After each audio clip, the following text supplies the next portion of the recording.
Welcome to News Geelong here on this Friday night. Matthew Flinders Girls Secondary College is joining in the community spirit of the Shave for a Cure, raising funds for the Leukaemia Foundation of Australia.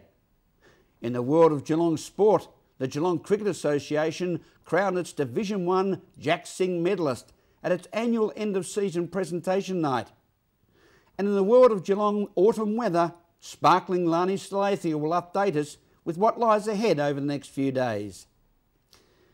Opening tonight's News Geelong, the city of Greater Geelong is a real buzz with a promising talk of bids for the 2018 or 2022 World Cup of Soccer, as we know it, being held at Kardinia Park in Geelong. Meryl Friend reports. Geelong is already on the world map with the UCI World Championships being held in September. Now they're putting in a bid for the end of this month to be a part of the Soccer World Championships in either 2018 or 2022. I spoke with our Mayor, John Michell.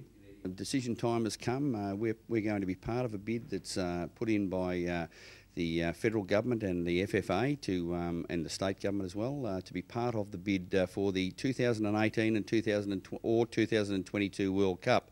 Geelong, if successful, will be one of the host cities that is part of this World Cup bid, and Skills Stadium will be brought up to some 44,000 seat stadium. So it's an excellent thing for Geelong. And there's also needed to be 4 training pitches, built in Geelong at reserves that are already available. And with that comes a 5,000 seat grandstand, which would be part of each of those sporting fields. And if we are possibly successful, that will be over 3 weeks in the June-July period. Now, that might be scaring a few Cats fans. What's going to happen with the Geelong football team and the lack of using Skilled Stadium?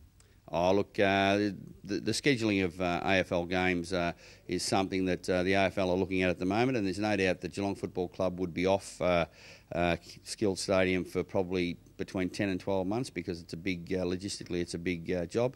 That's not an idea, that's not a perfect scenario, but the football club are right on board with all of this.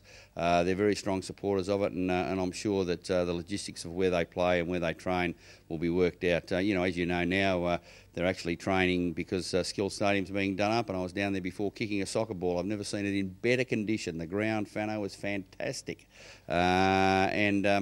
They've been training at Eldersley Reserve, the Newtown Football Club's ground, or St Albans, which is, so we can accommodate their training elsewhere, there's no doubt. From inside City Hall, Meryl Friend for News Geelong. Thank you, Meryl.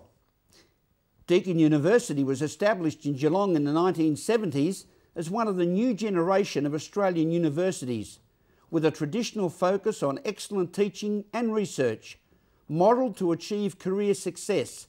Hannah Gleeson reports. Deakin University is one of Australia's fastest, most popular universities. With over 32,000 students, we talk to the Deputy Vice-Chancellor Academic, Mr Philip Clark. Enrolments for domestic undergraduate students have increased very substantially.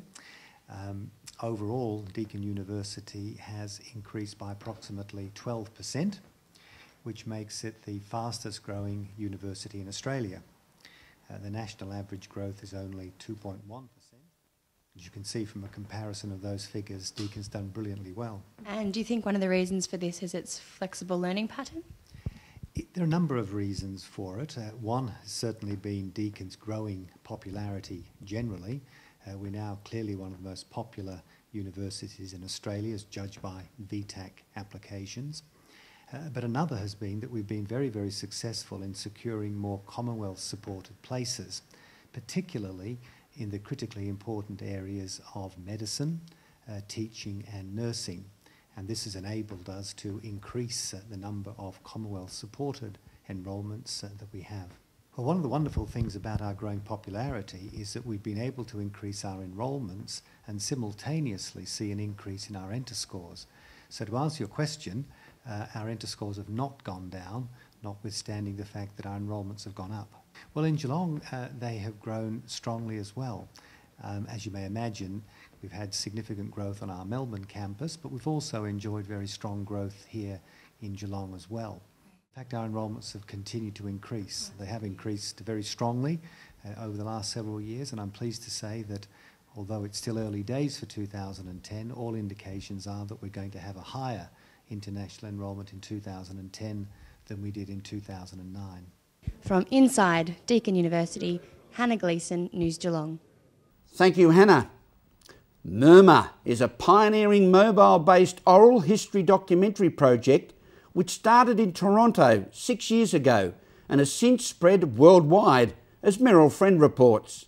We're here at the Geelong Botanical Gardens to launch a new project called Murmur, and there are several locations at the gardens, 4 of them in fact, where you can SMS and phone up and hear local stories about the location that you're at. And there'll be about 20 all over the city of Greater Geelong. It's the first in Australia. It's been all over the world, and Geelong have got it this time. I'm joined by Robin Elliott, who is the executive producer of the Murmur project. Now tell us, Robin, this is the first one in Australia. It started in Toronto and it's gone all over the world. Why has Geelong been chosen?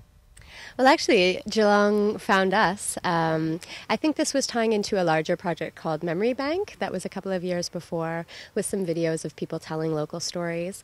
And I suppose in the process of their research, they came across our international documentary project, and it was really in the same vein, capturing stories of daily life from regular folks, but from all different eras, all different walks of life, all kinds of different stories. So they commissioned this project, and we've been working at a distance, collaborating for over 2 years now. It's so exciting. It's really unique. It's audio art. It's like having the walls actually talk to you. You can go to different locations, phone the number and SMS the code, and people can hear local residents telling local stories. What's the story we're likely to hear at this point?